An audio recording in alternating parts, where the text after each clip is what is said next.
Répondre à un appel d'offres, ça ressemble souvent à une montagne administrative, paraît. Et si je disais qu'il y a une méthode, une vraie astuce pour que la préparation du dossier devienne non seulement simple, mais surtout beaucoup plus rapide? C'est exactement ce qu'on va décortiquer ensemble. Parce que, soyons honnêtes, répondre à un appel d'offres, ça peut vite virer au cauchemar. Une paperasse sans fin, une perte de temps monumentale, rien que d'entendre parler de DC1, DC2, de la chasse aux attestations, franchement, il y a de quoi baisser les bras avant même d'avoir commencé. Et pourtant, il y a un secret. Regardez bien ce chiffre. 90%. Qu'est-ce que c'est?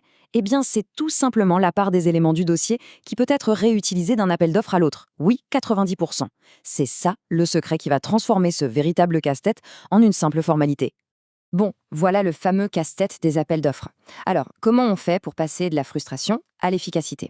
La solution, elle est là. Il faut construire, une bonne fois pour toutes, un dossier de candidature type. Et on va voir exactement comment s'y prendre. La clé, c'est ça, un dossier type réutilisable, un dossier maître si on veut.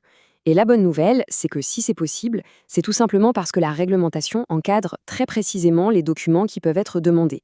En gros, les acheteurs publics piochent quasiment toujours dans la même liste. Ok, avant de se lancer dans la construction de ce fameux dossier, il faut revenir à un principe fondamental.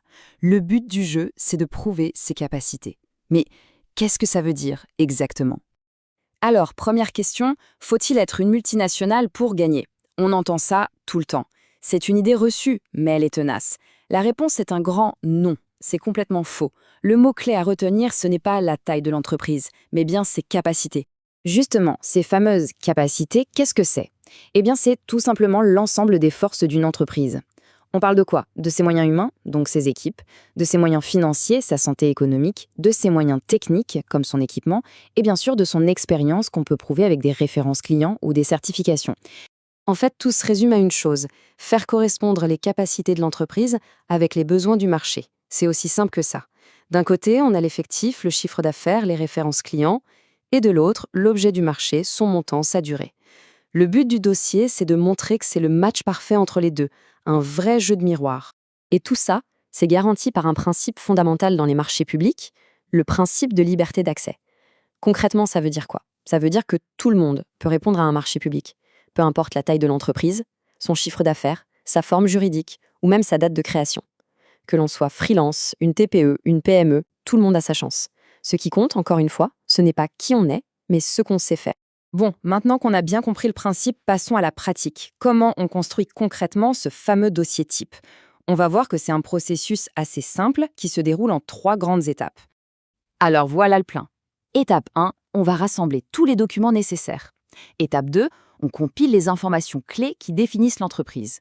Et enfin, étape 3, le gros gain de temps, on remplit les formulaires une bonne fois pour toutes. C'est parti! On commence avec la première étape, rassembler les documents obligatoires. L'idée, c'est de tout mettre dans un dossier numérique bien organisé. On parle du CABIS, des attestations sociales et fiscales, de l'assurance. Le point crucial ici, c'est d'être vigilant sur les dates de validité. Par exemple, le CABIS doit avoir moins de 3 mois. C'est la carte d'identité de l'entreprise. Il faut donc penser à mettre à jour ce dossier régulièrement pour ne pas être pris au dépourvu. Deuxième étape, on va maintenant compiler les informations clés. C'est ce qui va vraiment vendre les capacités de l'entreprise. On prépare donc le chiffre d'affaires des 3 dernières années, l'effectif moyen sur la même période. On fait une déclaration claire des moyens techniques, outils, logiciels, machines. Et bien sûr, on se constitue une belle liste de références clients pertinentes, disons sur les 5 dernières années. On arrive à l'étape 3. Et là, c'est vraiment l'étape qui va faire gagner un temps fou par la suite. L'idée, c'est de remplir les formulaires administratifs une bonne fois pour toutes. Alors, premier formulaire, le DC1. C'est tout simplement la lettre de candidature. C'est ce qui sert à identifier l'entreprise et l'appel d'offres en question. La bonne nouvelle, c'est que la quasi-totalité des champs peuvent être pré-remplis dans notre modèle. Ensuite, le DC2. C'est la déclaration du candidat. C'est vraiment le cœur du sujet, là où on va détailler les fameuses capacités financières et techniques. Et attention, point très important, si on répond à plusieurs, en groupement d'entreprises, chaque membre du groupement doit fournir son propre DC2. Et pour finir, le DC4, celui-là il est plus simple, c'est la déclaration de sous-traitance. Donc la règle est facile, si on a des sous-traitants, on le remplit. Si on n'en a pas, on l'oublie complètement.